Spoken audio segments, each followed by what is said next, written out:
سارے حضرات مل کے درود پڑھ لیجیے محمد محمد تھوڑا تھوڑا ایک ایک قدم آپ آگے بھی آ جائیں تاکہ مومنین جو کثرت سے آتے جا رہے ہیں ان کے بیٹھنے کے لیے جگہ بن جائے گی۔ امام علیہ السلام نے فرمایا کہ جس نے ماہ مبارک میں یعنی رمضان الکریم میں ایک قرآن مجید کی آیت کو تلاوت کیا، اللہ اس ایک آیت کی تلاوت کے بدلے میں اس کے نامہ اعمال میں 100 شہیدوں کا ثواب درج فرماتا ہے۔ ایک آیت کے بدلے 100 شہیدوں کا ثواب۔ اور سرکار رضا فرماتے ہیں کہ اگر کوئی ایک سورت کی تلاوت کر دے، جس نے ایک آیت پڑھی اس کے لیے 100 شہیدوں کا ثواب۔ جو چپ کر گئے ان کے لیے ثواب تھوڑا ہے تو میں زیادہ نہیں کر سکتا، جتنا مولا نے فرمایا ہے اتنا میں بیان کر سکتا ہوں۔ جس نے ایک آیت پڑھی، خالی وہ بسم اللہ الرحمن الرحیم شروع، خالی وہ الف لام میم شروع، جس نے ایک آیت پڑھی قرآن مجید کی اس مہینے کے اندر، اس ایک آیت کے عوض 100 شہیدوں کا ثواب۔ اور امام حشتم نے فرمایا کہ اگر کسی نے ایک سورت کی تلاوت کر لی تو امام فرماتے ہیں اس ایک سورت کی تلاوت کے بدلے میں اللہ فرشتوں کو حکم دیتا ہے کہ اس نے میرے مہینے کی عزت کر کے اس میں میری کتاب کی تلاوت کی ہے، اسے ایک سورت کے بدلے ایک پیغمبر کی تبلیغ جتنا ثواب آتا ہے۔ اللہ اکبر، خدا آپ کو آباد و شاد رکھے۔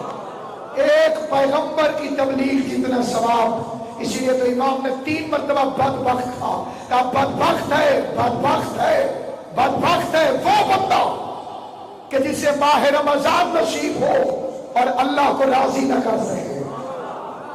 11 مہینے بندہ رحمت ڈھونڈتا ہے، اس مہینے رحمت انسان کو ڈھونڈ رہی، بہانے سے بخش رہا ہے۔ ایک بچے نے خالی پڑھا بسم اللہ الرحمن الرحیم، آواز قدرت آئی، اس کے باپ کو جہنم سے نکالو جنت میں بھیج دو۔ فرشتے نے عرض کیا معبود یہ تو جہنمی تھا۔ جواب آیا میں کیا کروں، اس کے بچے نے اپنی زبان سے پڑھا ہے بسم اللہ الرحمن الرحیم۔ میری رحمت کو شرم آتی ہے کہ جس کا بچہ مجھے رحمان اور رحیم کہہ رہا ہو، میں اس کے باپ پر عذاب کیسے نازل کروں۔ اسی لیے ڈاکٹر پیام آزمی نے فرمایا میرا مذاق طبیعت فسانہ ڈھونڈتا ہے اور سنا ہے تیرا کرم بھی بہانہ ڈھونڈتا ہے۔ رحمت خداوند، انہیں ذرا متوجہ کیجئے، آپ موبائل کو چھوڑ دیجئے، آپ ادھر توجہ کیجئے۔ رحمت خداوند ڈھونڈ رہی ہے انسانوں کو، حیوان کو نہیں۔ حیوان اور انسان میں فرق کیا ہے؟ خواہشوں کے مجموعے کو حیوان کہتے ہیں، جس کے دل میں خواہش کے سوا کچھ نہ ہو اور خواہش کی تکمیل کے لیے وہ ذریعے کے حلال اور حرام ہونے کی فکر نہ کرے۔ جانور کو پیاس لگے وہ نالی میں منہ ڈال دے گا، یہ پتہ نہیں کرے گا کہ یہ حلال ہے کہ حرام ہے۔ اسی کو کہتے ہیں جانور جو خواہش پوری کرے اور حلال اور حرام کا خیال نہ رکھے۔ اور جس کے اندر یہ امتیاز پیدا ہو جائے کہ یہ جائز ہے یہ ناجائز، یہ حلال ہے یہ حرام، وہ پھر جانور نہیں رہتا، وہ انسان بن جاتا ہے۔ اور یہی پیغام ہے ماہ رمضان کا۔ کیوں روزے فرض کیے؟ لعلکم تتقون، تاکہ تم متقی بن جاؤ، تاکہ تمہارے اندر تقوی داخل ہو جائے، تاکہ جب تم ایک مہینے کی بھوک پیاس دیکھ کے ہٹو تو تمہیں اللہ کے رزق کی اہمیت کا پتہ چل جائے۔ اور تمہیں بھوکوں کا احساس پیدا ہو جائے اور تمہیں محروموں کے لیے محبت پیدا ہو جائے اور تمہیں پیاسوں کے لیے شفقت پیدا ہو جائے، پھر تم یہ سوچ لو کہ خالی مجھے نہیں کھانا ہے بلکہ میں اللہ کے دیے رزق میں سے اسے بھی کھلاؤں گا جو مخلوق خداوندی ہے۔ اور آپ تو پھر اتنا چپ کر گئے، حالانکہ ذکر اس کا ہے جو قسیم الرزق ہے، جو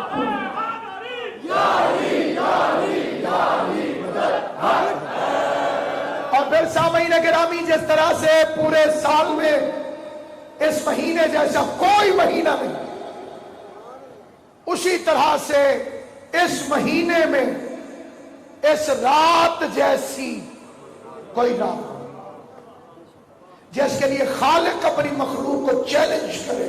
وما ادراک ما لیلۃ القدر، تمہیں کیا ادراک، تمہیں کیا خبر، تمہیں کیا پتا کہ یہ رات کیا ہے۔ اور اگلے فکر میں کیا کہا؟ لیلۃ القدر خیر من الف شہر، 1000 مہینے کی راتوں سے، 1000 مہینوں سے یا 1000 کا لفظ کیوں استعمال ہوا؟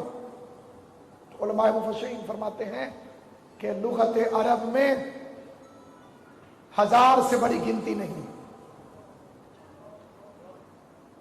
جو میکسیمم نمبر تھا اسے خداوند قدوس نے استعمال کیا۔ کیا مطلب؟ کہ جتنی گنتی کی انتہا ہے اس انتہا پہ ہے لیلۃ القدر، ایک رات جس کا اندھیرا مقدس، جس کی ساعتوں میں مغفرت چھپی ہوئی۔ آج رحمت پکار رہی ہے، کوئی ہے معافی مانگنے والا؟ اسی لیے اس شہر کا نام کیا ہے، اس مہینے کا نام کیا ہے؟ شہر انابہ، شہر توبہ، شہر الرحمہ، شہر المغفرہ، مغفرت والا مہینہ، رحمت والا مہینہ، توبہ والا مہینہ، معافی والا مہینہ، استغفار والا مہینہ۔ اتنی گھبراہٹ والی بات ہے نہیں جتنی آپ نے تاریخ کر لی ہے۔ امیر المومنین کے چاہنے والوں کے لیے رحمت بے قرار کا مہینہ، جب دامن چھوٹے ہو جاتے ہیں اور رحمت زیادہ ہو جاتی ہے، جب کسی مومن کی کوئی دعا رد نہیں کی جاتی ہے، جب مانگنے والوں کو کہا جاتا ہے مانگو، میں وعدہ کرتا ہوں کہ میں تمہیں عطا کروں گا۔ لیکن سامعین گرامی، اس کا تعلق بھی، رحمت کا تعلق بھی خوش بختی کے ساتھ ہے۔ جہاں خوش بختی نہیں ہے، آپ آج کی رات آزما کے دیکھ لیجئے گا کہ وہ لوگ جو پورا سال پوری رات نہیں سوتے، آج غشی کے دورے پڑیں گے، آج نیند کے حملے ہوں گے، آج آنکھیں سرخ نظر آئیں گی، آج جمائیاں کثرت سے آ جائیں گی، کیونکہ شیطان بھی اپنی فوج بنانا چاہتا ہے۔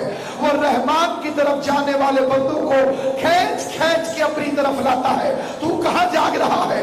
آج تو سونے کا رات ہے، آج تو آرام کی رات ہے، لیکن رحمان کی آواز آ رہی ہے، کوئی ہے میں جس کو معافی عطا کروں، کوئی ہے میں جس کی توبہ قبول کروں۔ یعنی تم نے 11 مہینے بھی قرآن پڑھا، 11 مہینے میں ایک آیت پڑھو، ایک آیت کا ثواب۔ ماہ رمضان میں ایک آیت پڑھو، 70 آیتوں کا ثواب۔ کیا مطلب؟ پورا سال ایک دفعہ یا علی کہو، ایک ختم قرآن کا ثواب۔ رمضان میں ایک دفعہ یا علی کہو، 70 ختم قرآن کا ثواب۔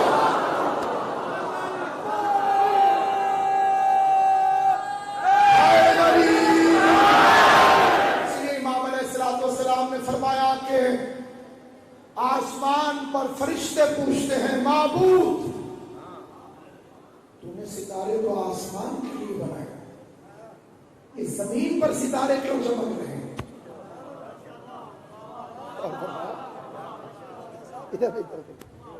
یہ ستارے جو ہیں یہ زمین پر کیوں چمک رہے ہیں؟ یہ ستارے تو نے آسمان کے لیے بنائے، یہ زمین پر کیوں چمک رہے ہیں؟ تو جواب آتا ہے یہ ستارے ہیں نہیں، یہ علی کے شیعوں کے وہ گھر ہیں جہاں قرآن کی تلاوت ہو رہی ہے. آباد و شان ہے. خدا آپ کو سلامت رکھے. کون بے وقوف کہتا ہے کہ شیعہ قوم بے عمل ہے؟ جن کا امام امیر المومنین ہو. خیر العمل والی قوم بے عمل نہیں ہو سکتی. اس لیے میرے محترم اور مکرم سامعین، امام جعفر صادق علیہ السلام نے فرمایا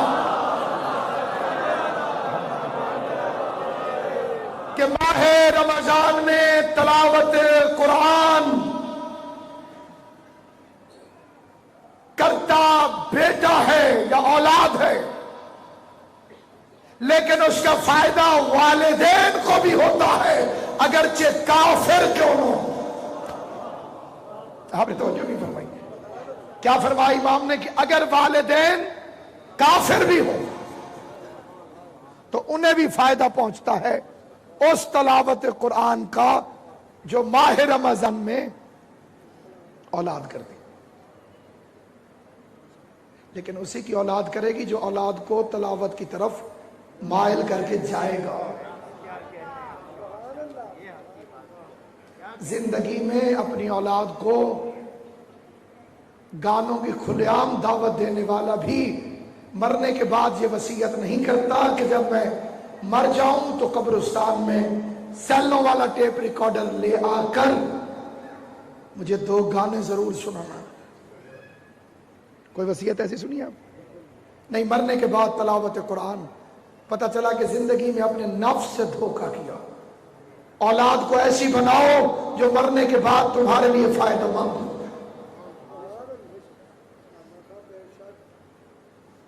امام معصوم نے فرمایا کہ والدین کے مرنے کے بعد ان کے لیے اچھے عمل نہ کرنے والی اولاد آگ تصور کی جاتی ہے. زندگی میں کوئی اتنی خدمت کرے کہ حد کر دے، لیکن مرنے کے بعد اعمال خیر کر کے اپنے والدین کے لیے نہ بھیجے، معصوم کی نگاہ میں وہ آگ ہے. اور زندگی میں اگر کوئی نافرمان ہو، آنکھ ہو، لیکن مرنے کے بعد اچھے کام کر کے بھیجے. یہی وہ حدیث پیغمبر ہے کہ روز جمعہ صحابہ کرام نے رسول اللہ صلی اللہ علیہ وآلہ وسلم کو دیکھا. آپ کی آنکھوں میں آنسو تھے اور آپ بے تحاشا رو رہے تھے. صحابہ کرام نے پوچھا ماذا یبکیک، آپ کیوں روتے ہیں؟ فرمایا تمہارے مردوں نے مجھے رلا دیا، تمہاری میتوں نے مجھے رلا دیا. 2 خشکیاں کیسی لگ رہی ہیں آپ کو؟ ایک رمضان کی خشکی، ایک تقریر کی خشکی.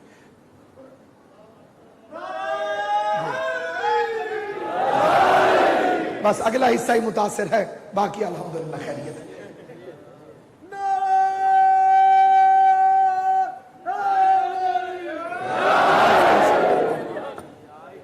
رسول خدا صلی اللہ علیہ وآلہ وسلم نے ارشاد فرمایا تمہارے مردوں نے مجھے رلا. عشرت بھائی آپ کی بات، تمہارے مردوں نے مجھے رلا دیا. یا رسول اللہ ہمارے مردوں نے آپ کو رلا دیا؟ فرمایا کل شب جمعہ تھی اور تمہارے مرحومین کی روحیں تمہارے گھروں پہ آ کے چیخ رہی. اتنی اہم ترین روایت تھی امیر المومنین کے چاہنے والوں کے گھروں میں. اہم ترین روایت. قبلہ مولانا ارشد عباس صاحب قبلہ کعبہ تشریف فرمائے. سرکار علامہ عباس قمی صاحب شہزادی کون ہیں، اپنے بچوں کا صدقہ انہیں صحت کامل و عاجلہ عطا فرمائے. تشریف فرمائے. اور میرے لیے یہ ایک امتحان گاہ بنی ہوئی ہے، لیکن میں ایک طالب علم کی قصت میں ایک اہم ترین نقطے کی طرف آپ کی ذہنیت کی توجہ چاہتا ہوں. کیا روایت؟ شب جمعہ میں حدیث قصہ کی تلاوت، عزاداری امام مظلوم، اہل خانہ کے اندر مختصر مجلس عظیم. افسوس کہ ہم اتنے مصروف ہو گئے کہ اب چند گھروں میں یہ بات باقی رہ گئی. باقیوں کے پاس تو وقت ہی نہیں ہے. اہمیت سماعت فرمائیں گے. حضور نے فرمایا کہ شب جمعہ شیعہ سنی میں مستند ہے یہ روایت، اور مذہب اہل بیت میں ائمہ معصومین سے کثرت کے ساتھ یہ روایت ہے کہ شب جمعہ اللہ روحوں کو اجازت دیتا ہے کہ جاؤ کچھ لے آؤ. تاکہ میں تم پر رحم کروں. توجہ فرمائیے. جاؤ کچھ لے آؤ تاکہ میں تم پر رحم کروں. تو آپ کو معلوم ہے کہ پھر روحیں کہاں جاتی ہیں؟ اپنوں کے پاس. بالخصوص ائمہ معصومین کی حدیث سے ثابت ہوتا ہے ماں کی روح وہ چلاتی ہے گھر کے اوپر آ کر. باپ تڑپتا ہے کہ میرے مال کا اگر کوئی فائدہ تھا تو وہ تمہیں ہوا ہو، نقصان ہے تو میں اٹھا رہا ہوں، کچھ دو مجھے تاکہ مجھ پر رحم کیا جائے. کتنے گھر ہیں جن سے مرحومین خالی لوٹ جاتے ہیں، حسرت اور یاس بھری نگاہوں سے دیکھتے ہیں. خدا نخواستہ آگے کوئی فعل حرام میں مصروف ہو تو پھر ان کے دل پہ کیا گزرتی ہے وہ زبان سے بیان ہی نہیں کیا جاتا. اگر کسی گھر میں اب ظاہر ہے کہ ائمہ معصومین کی حدیثوں کے مطابق ارواح اموات کے آنے کا وقت بھی وہی اور ٹیلی ویژن کا ٹائم بھی وہی. ٹی وی کیسے بند کریں؟ یہ تو ڈرامہ نکل جائے گا. لیکن وہ مرحوم کی روح ہے جو تڑپ رہی ہے. خوش قسمت ہے وہ اولاد جس کے گھر میں شب جمعہ تلاوت قرآن مجید، تلاوت حدیث قصہ اور نماز اہتمام کے ساتھ ادا کی.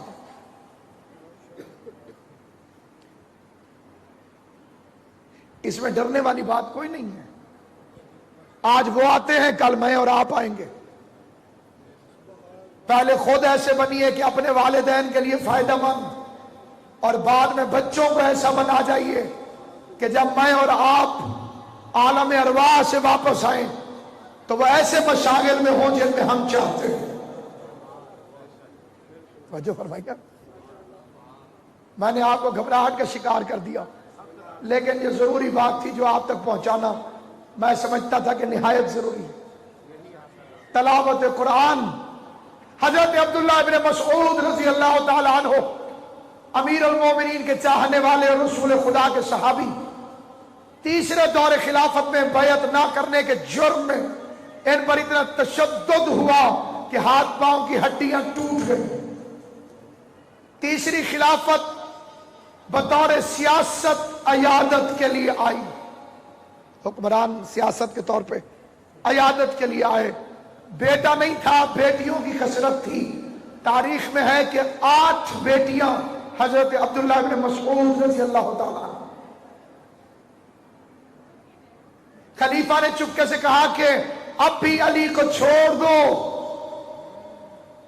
موت کا وقت قریب ہے، تمہارے بعد بیٹا کوئی نہیں، بچیوں کو کھلانے پلانے والا کوئی نہیں، کسب معاش کا کوئی مناسب بندوبست نہیں ہے تمہارے بعد، یہ کہاں سے کھائیں گی اور کہاں سے پیئیں گی. بوڑھے علی کے مجاہد نے بستر پہ کروٹ لی، کہا آخری وقت میں مجھے علی کے دروازے سے ہٹا کر جہنم کی طرف دھکیلنے کی کوشش نہ کر. دنیا تو نے خراب کر ہی دی، اب علی کو چھوڑ کے آخرت بھی خراب کر لو. میری بچیوں کی فکر تو نہ کر، میری بچیاں علی کے حکم کی تعمیل میں عشاء کی نماز کے بعد سونے سے پہلے سورہ واقعہ کی تلاوت کر کے سوتی ہیں. علی نے گارنٹی دی ہے انہیں رزق کا مسئلہ کبھی پیدا نہیں ہوگا.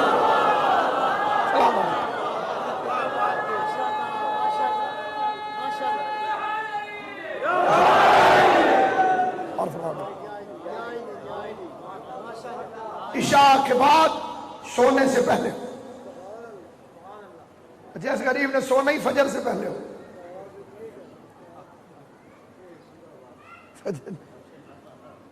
اس کے لیے نہایت مشکل ہے. فرمایا امیر المومنین نے فرمایا ہے کہ اپنی بچیوں کو تعلیم دو کہ نماز عشاء کے بعد سونے سے پہلے سورہ واقعہ کی تلاوت کر کے سویا کریں. خداوند قدوس و متعال ان کے رزق میں کبھی کمی پیدا نہیں کرے.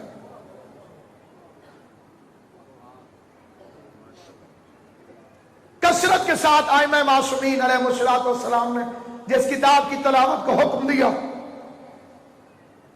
اس کتاب کے ساتھ ظلم کیا جاتا.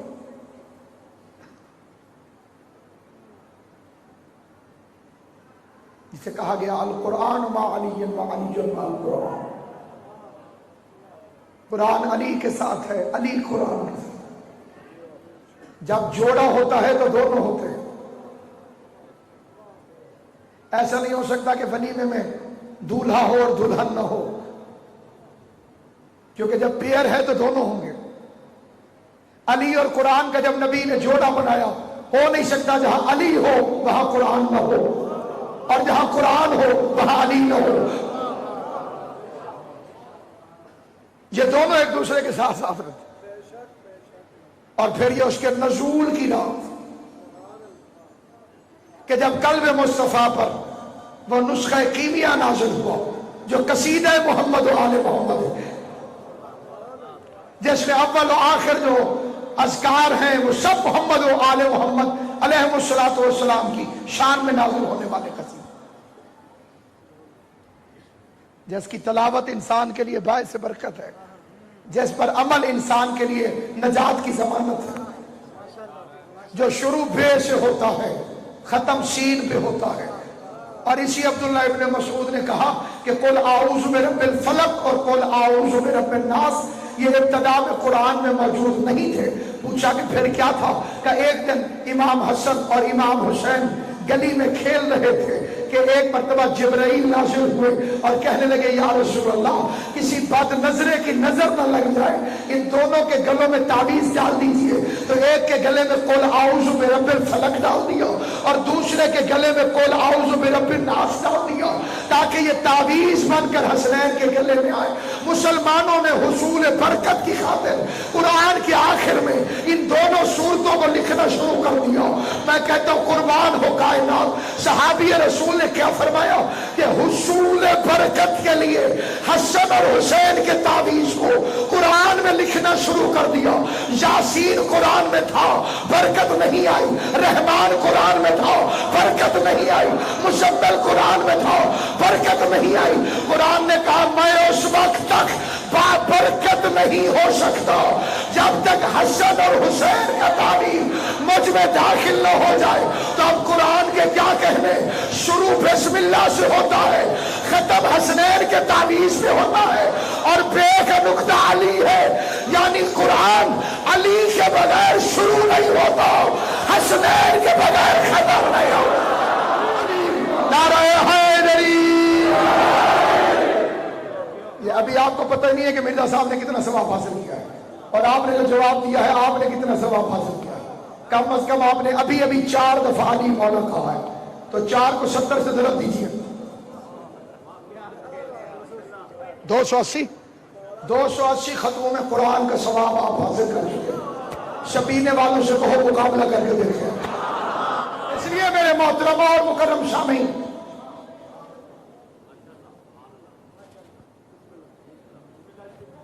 اس رات کو اللہ تبارک و تعالی نے وہ عزت، عظمت اور جلالت عطا فرمائی، وہ بلندی اور وہ بالیدگی عطا فرمائی جو آل محمد کی پسندیدہ ترین رات۔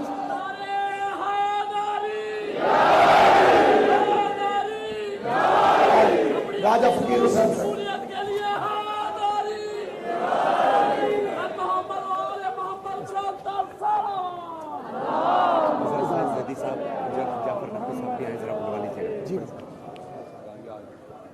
مرشد قبلہ حضرت حسنین صاحب سے گزارش ہے کہ آگے تشریف لیں۔ جعفر صاحب قبلہ سے گزارش ہے آگے تشریف لیں۔ جعفر بھائی اجازت، جعفر بھائی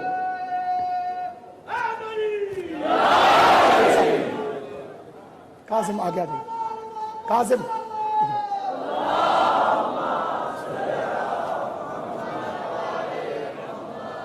جسے قرآن کے نازل ہونے کا اللہ کو شکریہ ادا کرنا ہے، اتنی محبت سے صلوات پر محمد۔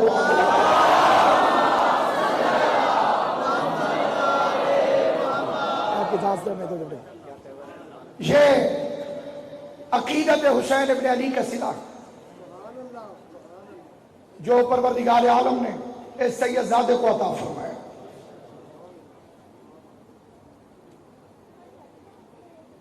یہ مہر اور یہ سند اس وقت عطا ہوتی ہے کہ جب کوئی مادر حسنین سے مخلص ہو.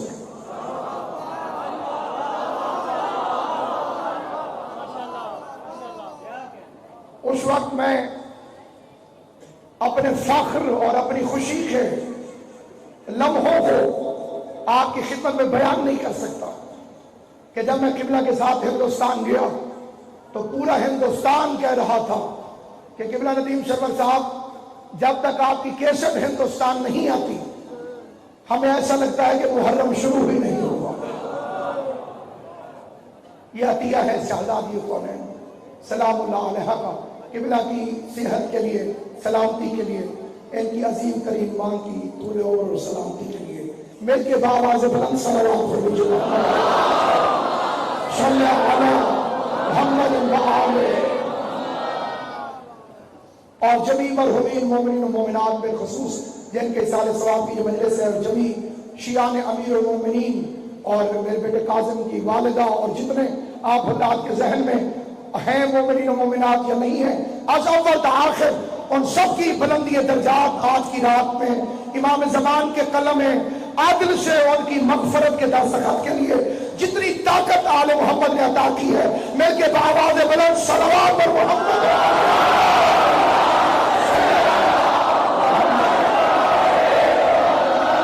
اور اب میں نہایت اختصار سے قبلہ کعبہ کے حوالے منبر کر رہا ہوں، لیکن آخر میں ایک حدیث پڑھنا چاہتا ہوں.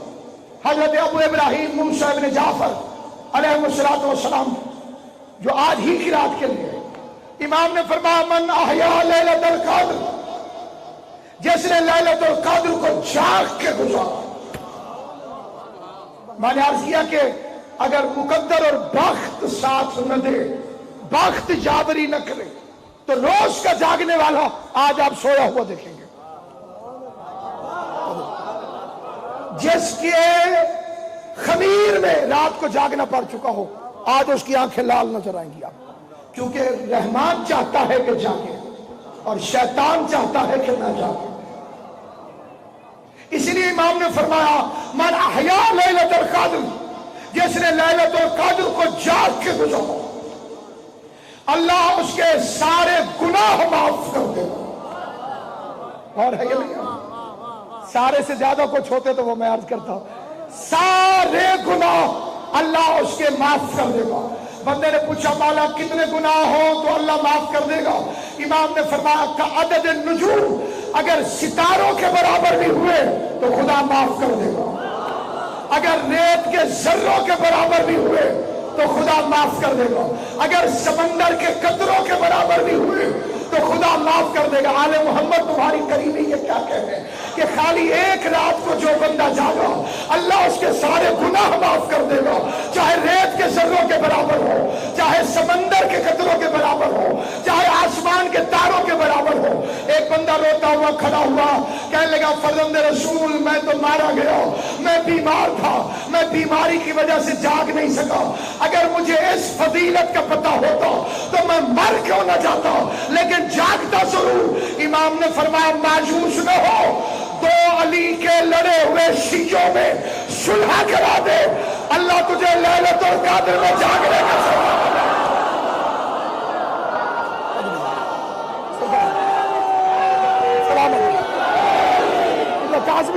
علی مقدس قاضی دو امیر المومنین کے لڑے ہوئے شیعوں میں صلح کرا دے.